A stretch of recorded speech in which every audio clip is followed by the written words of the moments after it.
Friends, நீங்களும் இதே மாதிரி கலர்ஃபுல்லா ஸ்வீட் செய்யணுமா? அதுக்கு ஒரு கப் அளவு அவல் எடுத்துக்கோங்க. அதே ஒரு மிக்ஸி ஜார்ல சேர்த்து கொஞ்சம் முந்திரி பருப்பு 2 ஏலக்காய் சேர்த்து நல்லா ஃபைன் பேஸ்டா அரைச்சு எடுத்து ஒரு பவுல்ல சேர்த்துக்கோங்க. கூடவே அரை கப் அளவு சர்க்கரை சேர்த்து நல்லா அதையும் அரைச்சு பவுடரா சேர்த்துக்கோங்க. கூடவே ஒரு டீஸ்பூன் அளவு பால் பவுடர் சேர்த்துக்கோங்க.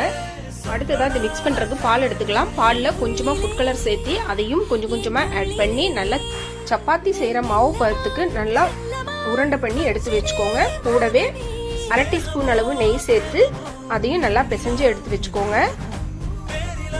இப்போ அடுத்ததான் நம்ம சாப்பிட்ற பிளேட்டா இருந்தாலும் பரவாயில்ல, ஒரு பலகையா இருந்தாலும் பரவாயில்ல, அதுல கொஞ்சமா ஆயில் சேர்த்து இதை மேல நல்லா ப்ரெஸ் பண்ணி விடுங்க.